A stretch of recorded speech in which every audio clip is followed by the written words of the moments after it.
Welcome everybody to another episode of Block by Block. And today I have Brock again on, our CEO at Index & Co. And I wanted to have him on because there's a lot of cool developments around AI agents and agentic coding. And he's also our chef copy pasta, our chief coder, how we call it. And we're talking a lot about the impact of these tools and how developing an application is now totally changing, but also how you can expose that application to the outside world is changing because you're not only developing for developers or users, but also for agents. So maybe we can kick it off a little bit about how we've been doing development work for developers at Index & Co. and how it's now changing with skills and MCPs that we just put out. Yeah, Brock, we've done a lot of integrations with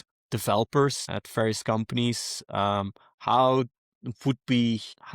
did we do that before in the Stone Age?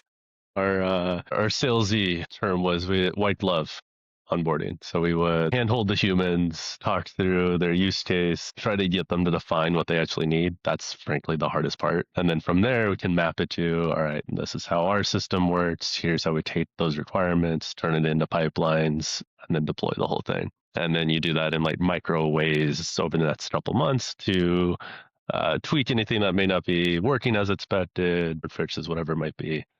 A lot of the effort is just in that human-to-human communication, trying to figure out what the needs are and then how to translate that into actually something running. Yeah, and I think we always like that approach, and we still do that. I'll come back to that later. Why that human skill will probably be more important. But in data engineering, it's always how do we attach the dots to the right other dot on the other end, and I think that's what agents and LLMs are actually really good at.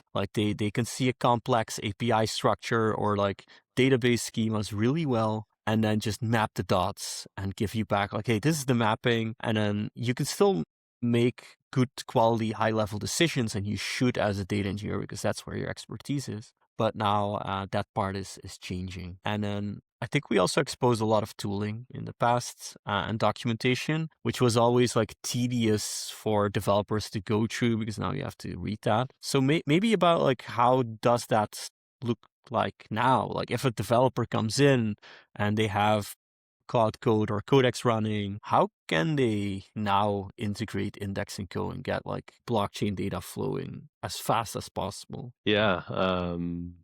We should have there's a demo somewhere that'll be out as well. But short version is we've always had management APIs. So our bread and butter is developing these pipelines where we push data directly to customers. That means we're sending it to their databases, their WebSockets, whatever it might be, right? These APIs are flexible, especially at the transformation layer. What we now have, though, is we've built up great documentation that's all LLM friendly. We now have a skill for Claude where it can understand the APIs, how to interact with them. And then we even went so far as to have an MCP server where you can stream things directly to that. With this combination, you now just ask Claude to go get the data that you need. And be like, hey, I want USDC transfers on base. It'll set it up end to end. It knows how to take that request, map it to everything we have at Index & Co., map it to the APIs, and do that all for you. Yeah, I've seen some cool use cases where normally you would even have to sometimes look for contracts online, but Claude does that in the process directly. So once you've set up a pipeline, it starts streaming it actually directly to Claude, and it can inspect that data, suggest improvements to that pipeline. I think we were both surprised in one of the demos we were building was hey, why does it know that there's a Morpho contract? Because it was just the contract name. And then it mentioned, we asked it and it mentioned to us, yeah, this is the typical design pattern for Morpho. So this is a Morpho contract. So there's a part where it can also start doing labeling, which is really cool. And I think that's the strength where you can incorporate all this info from all around the web. You have your business logic, you have it in your head, but you can also put it in there and say hey, we need these contracts, or we're very interested in NFTs on these chains. Claude can help you drum up some of these design patterns, and then directly feed it into a pipeline and you can get it into production. That process of iterating, what would take us, always multiple conversations with customers and helping them do that. Now we have basically agents helping us out and deploying that. Exactly. And like a big thing here is most data providers are selling APIs of some sort. So it's just documentation, defined structs. There's no flexibility in it. This is really a craft your own pipeline, define exactly what data you want, where you want it from. And Claude under the hood then can use, say, this MCP server to be iterating to make that exactly what you need for your business case. Yeah, that was always why we had these conversations, because we had to figure out like, hey, what's your business? What's the logic? And then in the big mess called blockchain data, have to find it and pick it apart. And of course, we built like a lot of cool tooling, but now we actually giving that tooling to Claude and saying, okay, you can use that, you can figure that out, and it's insanely precise in finding all of that info, and that's why we're exposing that to the builders right now too. Enough about us, because I think in general this can be a very interesting conversation about how do we see developing new applications work and which kind of businesses will survive. Because I always see this claim on X that like SaaS businesses will be dead because everybody's building their own tooling.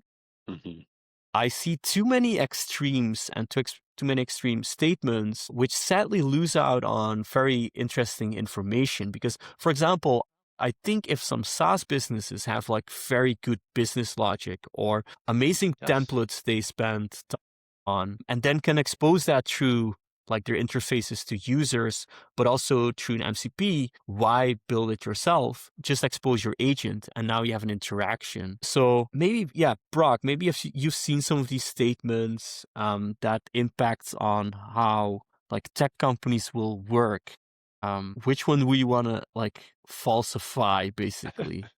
Give your opinion on. Too many thoughts here. Like for anyone that knows me, I've been a big pessimist when it comes to AI in general since the beginning. So the fact that I'm even using it now is a big step. I think with SaaS companies, really what's being uncovered is most of them were unnecessary middlemen. They were building UIs and hiding behind distribution as a differentiator versus anything product-wise. Assuming agents continue to spread and discovery mechanisms exist, that distribution gap lowers. And so, for SaaS companies, you really have to actually have a differentiated product for it to matter, which isn't true for a lot of them.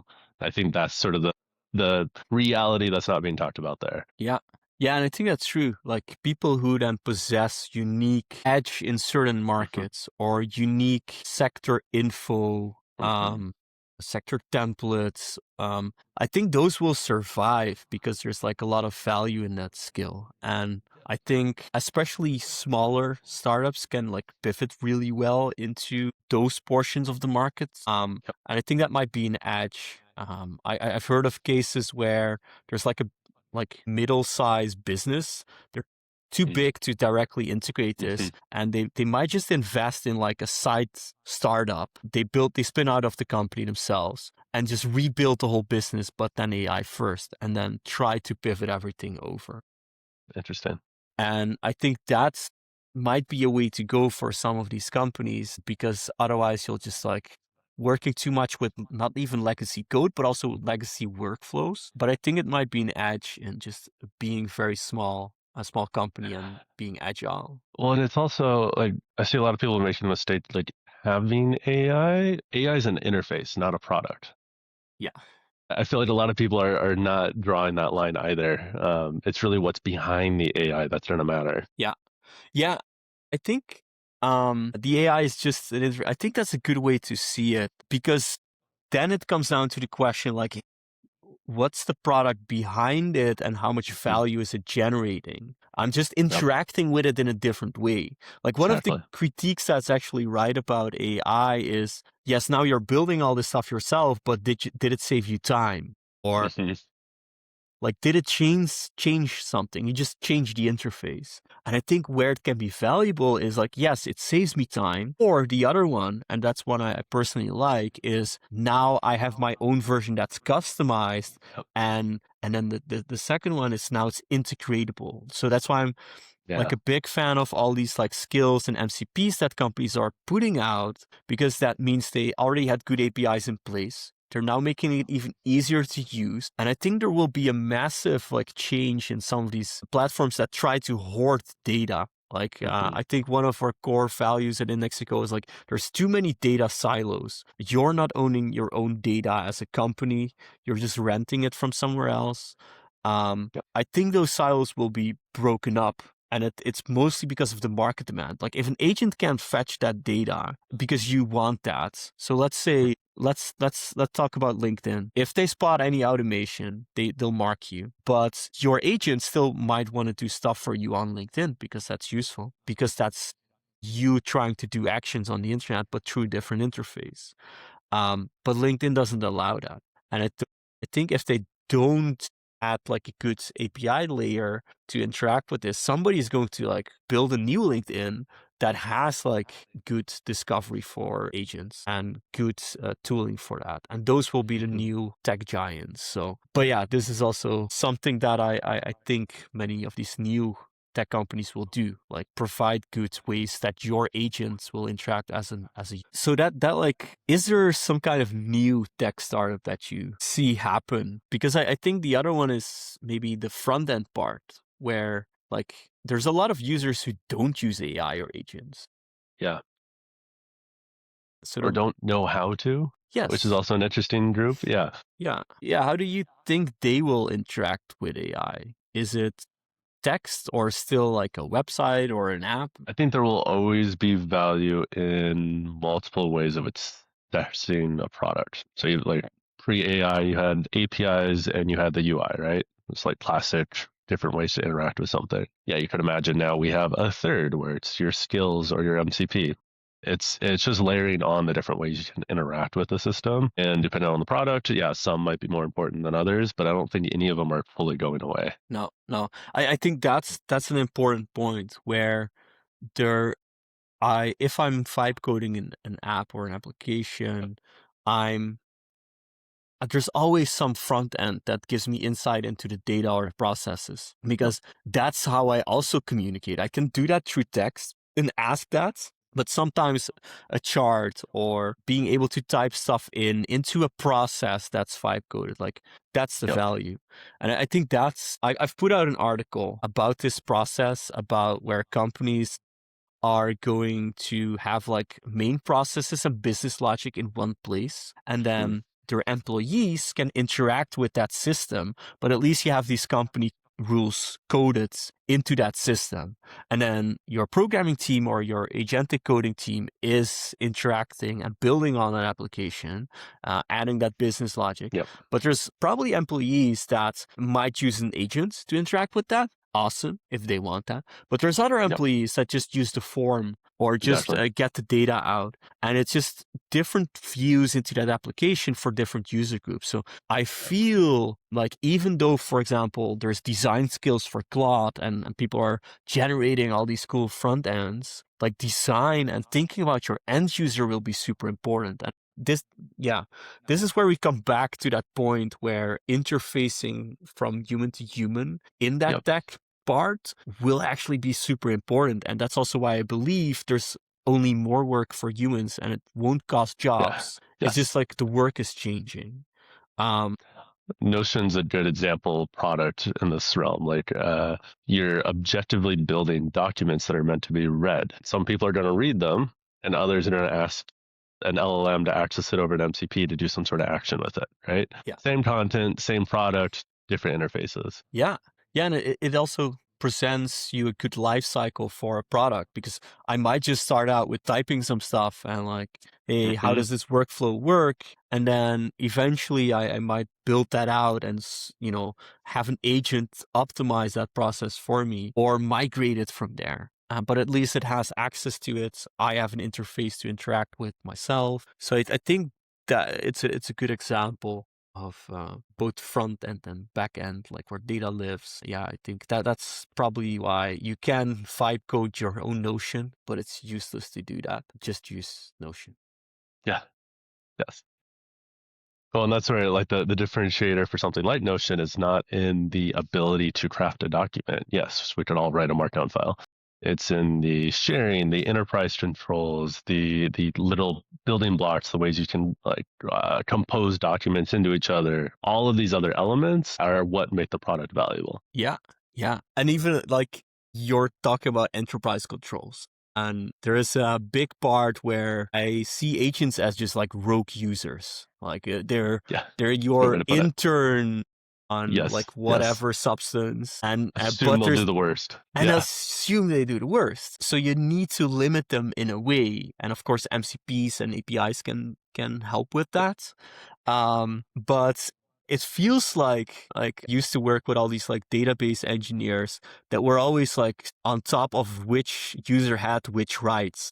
And I yeah. think that skill will actually translate really well to managing agents, because now you have to think about like, hey, what is this like user going to do to mess up my system? And I don't want that. So Yeah.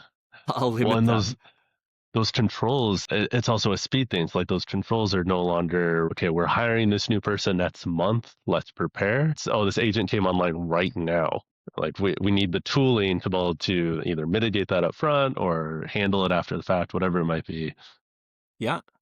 Yeah, Yep. and that's where it, like I heard some, of course, a Microsoft system where they you could build agents in I think it was called Foundry, and then they had other agents audit the logs of that agent after it has done it. So that Yep. agent could have been like 3,000 lines of code ahead, or like Uh-huh. files ahead, and mess it up. And then the other agent's like, okay, maybe we should shut this thing down. And like, no, like you could have like limited Hmm. beforehand and give it rules like this is what you can do or not programmatically, like rule based, but also not only with prompts, like, it needs to be like programmatically rule Yes. based. And we have those protocols. So I think security will be an important point, especially in enterprise adoption of Yeah. agents, and especially together with their data systems, which I think brings us back also to the point about what's the value again of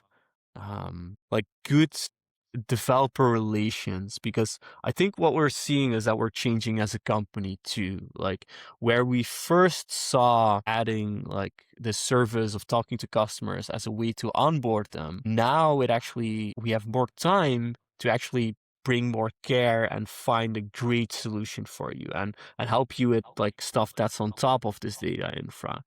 Hmm. How are you seeing that development where the interaction of services and tooling as a company? Yeah, I think where we're trending is not to eliminate the white glove approach, but we can bolster it so that do more with a higher quality bar by leveraging our own experience to then leverage these AI agents, if you will. So for instance, we were talking about like these pipelines are really about going from A to B, right?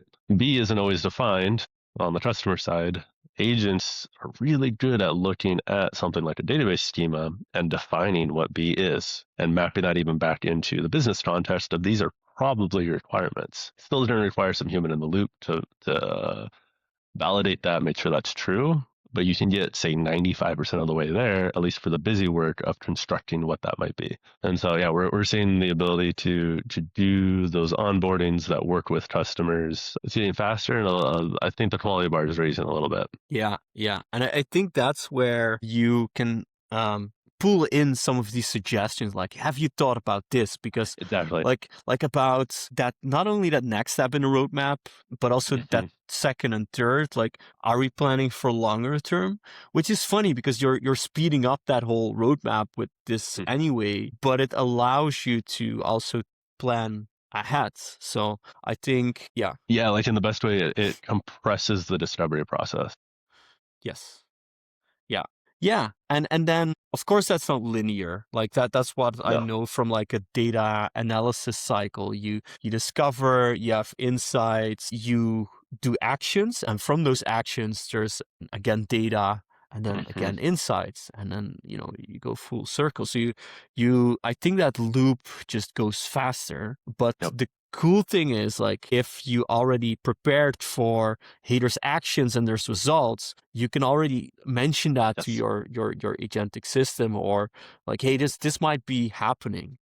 Hmm. And if then something unexpected happens, you can still push that back and say, like, hey, let's update this data schema, let's update this logic, and it's easier. So it can be more prepared, but it's also well equipped to account for changes.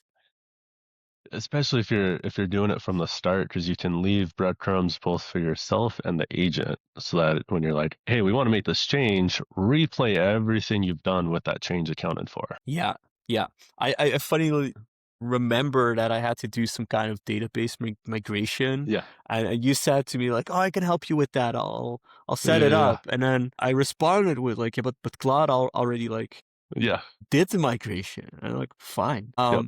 And I think there's something about these migrations and scripts that you can save, about like Hmm. saving memory on Yep. decisions. But there's also a part missing. And I remember we had an interesting conversation on this, where code is, of course, your business logic. But I Yep. think past code and scripts tell you something about how you went from A to B. So inform you a bit about the decision process. But there is some context that always gets lost, like, Mm. which is essential in your identity as a business or development team. What's your thought on that process? Like, how to build like a collective memory as a team, or as in, Yeah. like, with your agents as part of the team? I feel like the colloquial term is tribal knowledge, right? There's some element of this is how the business or the system works that is always implicit, right? It's just like in our collective minds from being here, like going through the trenches, if you will, with each other. That I don't think there's a good way to pass off to an LLM yet, right? An LLM is going to help you with, yeah, these are the explicit decisions that were made. This is explicitly how the system is supposed to work. But we as humans still need to be in that loop to be able to develop that intuition and that feel. That's where the real value comes in, and we can actually 10x the usefulness of these agents by providing them that additional context. Yeah, not a great answer, but I just don't see a way that implicit knowledge gets codified anytime soon. Yeah, no, me neither. And I think there's a lot of value in stuff that didn't work or you didn't Yes. choose to. So that's definitely Hmm. part of that. And then the other part is, we're still building this for other humans to get value out of. And we're still being the real eyes into the world. Of course, you can have a Tesla that has like all these cameras and we're feeding all this information. But in the end, we're building this for other humans and we interact with other humans. That context will only um, come through us to agents. And of course, yeah, it might go through your phone because you're recording. So like data privacy will be a very important topic still. But I think that's where the value is, like translating the real world to the thing in the computer. Yeah, which I think that's where a lot of business will stay valuable in their services. Like, if they can make a good translation between like the real world and the digital world. Yep, agreed. Yeah, I like to think of in this analogy, the digital world is imperfect sandbox for what's happening outside, right? So it'll always get better, a little crisper. You can make decisions within it, but you always need to like check your assumptions, check what your output, whatever you're testing in that sandbox is not a perfect representation of reality. Yeah. Yeah, you can be 100% sure that your prediction is always 100% not correct, Yeah, I guess. Or some off, but it's never on the spot, never right? perfect. Yeah. Yeah. Um, any other topics that, like, around agents, like, where do we see some of this stuff going? I mean, maybe that's like, what's the prediction further? I mean, relevant for us, and I feel like the whole ecosystem still haven't figured out how agents can get past paywalls. That's a thing. Like you can feed them an API key and feed them credentials, but they can't act independently and go sign up for a service and figure out how to pay for it.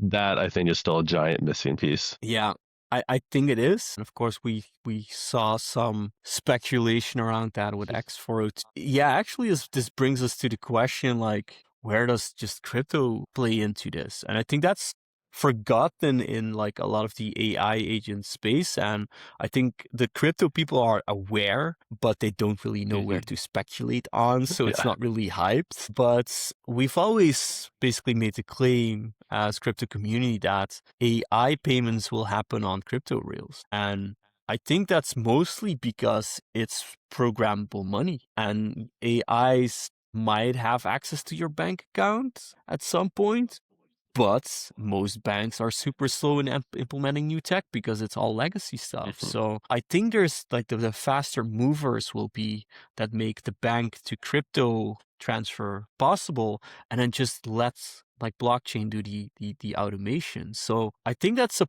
portion that we're also like trying to work on, like basically using data to automate actions on chain. Yeah, what's your broader view on that? Like, how do crypto payments evolve and the automation around like money flows? Crypto rails are great for agents, not great for any existing businesses. So it's an interface problem where yeah, agents could like if they had a wallet, which they don't natively, and if they had funds in that wallet, which they also don't, they could readily spin them, but then there's also nowhere to spin them. Merchants aren't exposing this interface. So yeah, it's a chicken and egg problem. Like businesses aren't incentivized either if there aren't agents willing to pay. So I don't know how you bootstrap that economy, but purely from a technology sense, yes, it makes sense to happen on crypto rails. We're just I don't know what the catalyst will be to get one side or the other of this market to shift. Yeah. Yeah, I think there's some stuff where you could still have good payment APIs and then they just settle under the hood on chain. So the agents don't really like touch that, which then comes back to the point where like companies build some of that logic as an abstraction Mhm. and have like best practices, and that's like the service for these agents. Yeah, like an in between, it would be natural to see somebody like Mercury Bank, where they're not officially a bank, they're banking partners, but they offer virtual debit cards. Let the agent use that virtual debit card to go pay for things. Like Yeah. that could be a natural, at least first step in unlocking all this. Yeah. Yeah. Yeah. I think that's something that would be super valuable. And then just use blockchain tech to have it like easily cross border, like instant settlement. Yep. I think that would actually be the killer combo. There's a lot of these small pieces floating around, but you need to have it working end to end and actually people using it to do that. Yeah, I'd say we're at the point where it's not really a technology problem anymore, it's an adoption one. Yeah. Yeah. Yeah. So, for example, my big prediction for when we finally get out of this bear market again for crypto is that the people building good workflows and front ends, those will be the winners in the next bull run. But it's funny because it might not be expressed in tokens. It might be Yep. expressed in just good businesses and growing. But yeah, we'll see. Maybe they will release a token anyway Yeah. because like a true crypto company. Yeah. I think that brings us at the end of our conversation. Maybe an open invite to builders and companies still watching. We're thinking a lot about the data infrastructure for crypto, for payments, but also how the interaction of that works with AI, and especially also how to apply AI in your businesses. So if there's any questions, feel free to reach out to me or Brock. You can do that on all socials or at hello@indexing. We'll answer as fast as possible, and we're always willing to chat this through. So thank you for listening, and thank you, Brock, for coming on. Thanks for having me. Yeah. Cool. See you guys later in another block by block episode.